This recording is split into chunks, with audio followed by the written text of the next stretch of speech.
in 5 of the world's out-of-school children live in Nigeria. 20% of the children who don't go to school reside in Nigeria. I mean, there isn't any much else I can say. The facts speak for themselves. 20% of the people who don't go to school call Nigeria their home. Now let me end with this quote by Martin Luther King Jr. Injustice anywhere is a threat to justice everywhere. All of us in this room today are incredibly privileged, but I implore you, do not let your privilege go to waste. Injustice, if justice is not guaranteed for all, justice is never guaranteed. Thank you. If you were to ask the average Nigerian, do you know what you're losing through bad governance? If in your community you can get people to appreciate the fact that you are losing out. You're losing out if when you get to the hospital, you are asked to come and pay 50,000 naira for oxygen, you are asked to pay another 50,000 naira for bed space, and on the long run, we actually lost a young girl because, I mean, the money that was needed wasn't available. So this happens every day. To answer Ms. Tosin's question, I feel like a major problem is the government and leadership. But then we can't continue to use that as an excuse. But at the same time, you have countries like Rwanda, and when I mention Rwanda, people tell me, oh, their population is way smaller. Like, that's a completely different thing. But I don't believe that, because they went through one of the most terrible things you could imagine. And now you have them closing down private schools because people are attending public schools more. And that is as a result of good governance. And so I feel like the government really needs to do a lot. But unfortunately, I know that they are not. And so it is up to us. Like I said, there are many things that factor into this child marriage issue. For me, when I think about it, and I want to hear your thoughts, one of the things that I always remember is that one of the quickest ladders out of poverty is education. From bad healthcare to lack of education to lack of freedoms for LGBTQs to child marriage to everything. Because when you do not see other human beings as fully human, what happens is that you then don't create policies that enable them to realize fully that humanity. So you don't think they deserve good education. You don't think they deserve good health care. You don't think they have the right to love the people that they need to love. You think that at 11, their job is to service an old man who is 69 and become his child bride. It's all about injustice. It's all about impunity.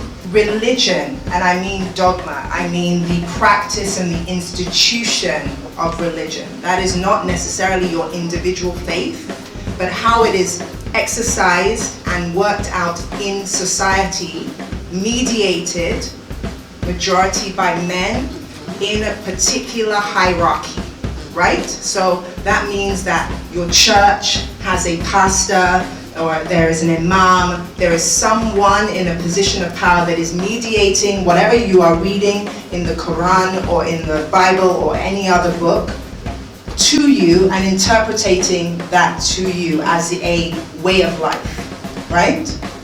Now the wonderful thing about literacy is that you can read and write.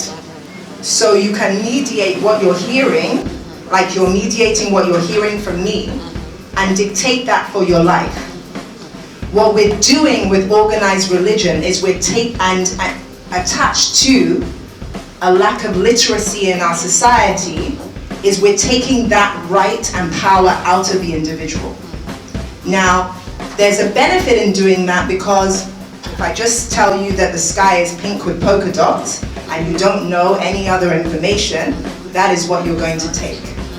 And that is what you're going to, as women, speaking to the women in the room, that is, you spend 24 hours with your children. If you think the sky is pink with polka dots, your children will think the sky is pink with polka dots, your grandchildren will think the sky is pink with polka dots. Now replace pink with polka dots with marry as early as possible, marry anyone. Okay? So this is where it becomes a wicked problem, because religion in and of itself is not a bad thing. Religion mediated through a society that is able to take that information and display it in their lives in a way that makes sense with their rational thought and their own perspectives of themselves, is where it becomes problematic. And that means that the way that we see religion in this country rose because of lack of other institutions that failed us. Yes. The government failed. Yes. Secular institutions, ministries of health and welfare and all of those things failed us.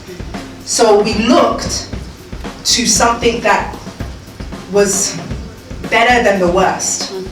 Last December, a 15-year-old girl from Niger State was forced to marry a 70-year-old man. A 15-year-old girl from Anambra State was forced to marry a 56-year-old retarded man. And 10% of child marriage happens in the Southwest. This shows that child marriage is not region-specific, but it affects Nigeria as a whole. Victims of child marriage are forced to undergo so many problems, from vaginal fistula to stigmatization, to depression, to suicidal thoughts and alienation. And child marriage does not only affect these victims, but it affects you and I. Because Nigeria has to experience higher literacy rates, slower economic growth, higher infant and mortality rate. So, child marriage also stops the United Nations from working towards the 5th Sustainable Development Goal, which is to achieve gender equality. My name is Timta Asini, and I'm one of the co-founders of It's Never Your Fault. The whole aim of It's Never Your Fault is to help eradicate child marriage in Nigeria. According to the Nigerian Constitution, any woman who is married is deemed to be of full age, meaning an 11-year-old can get married and there's nothing wrong with it.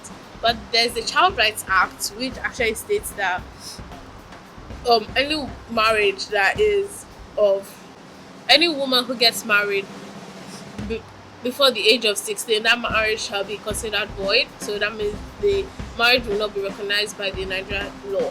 But the thing is that the Nigerian Constitution actually holds the highest power in the land, so making the Child Rights Acts rubbish, so it doesn't count. So if you actually take this to a place of court, it won't matter. My name is Susan Ibogu, and I'm one of the co-founders of It's Never Your Fault. It's Never Your Fault is an NGO started by me and two other friends, Kadaria and Timothy, dedicated to eradicating child marriage in Nigeria.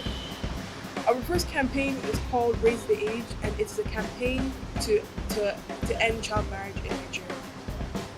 We started a petition in December of 2018 addressed to the federal government of Nigeria, because we found out that the Constitution indirectly enables people to get away with child marriage when it said any woman who is married is deemed to be of full age, meaning that if an 11-year-old girl gets married, she's deemed to be an adult.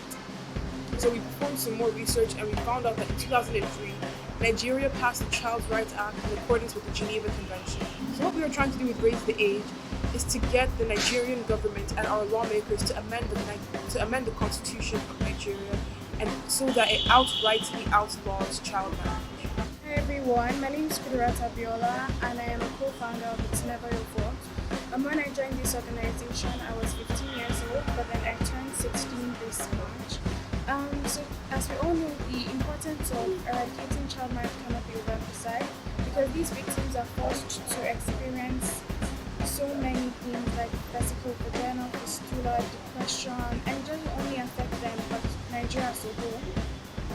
Like it gives us a higher literacy rates, slower economic growth and development.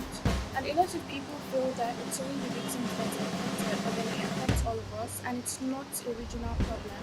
My name's Eniola Mafe. I am a strategist and economic development practitioner. Walking into this event was awe-inspiring, because when we think about the resource that Nigeria is losing out on, it is its future, its youth, its young people. And walking into a room like this where young people are they're ignited for change in their country, they're ignited for things to get better and for things to improve in real critical ways, and they are emboldened enough to understand the dynamics of this world that they're in and want to make it better. That was amazing for me. It was the spirit of all of the women that we are standing on the backs of in the history of Nigeria that have built this country that really give me inspiration. But at the same time, it requires us to support them and to provide resources for them to continue. So today I had the honor of serving as the moderator for I think it might have been the first ever official event for It's Never Your Fault.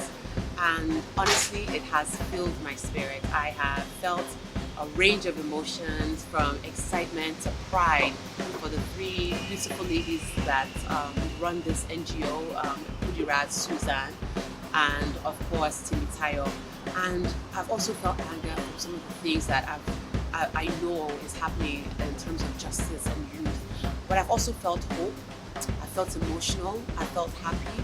And so I felt it all. And I think as I'm walking away today from this event, the one thing that I will say is that overall I'm walking away filled with hope and excitement for what the future holds. When I see what young people are doing today, I'm just, I feel like there is a way out. There is a way for us to solve some of our pressing issues.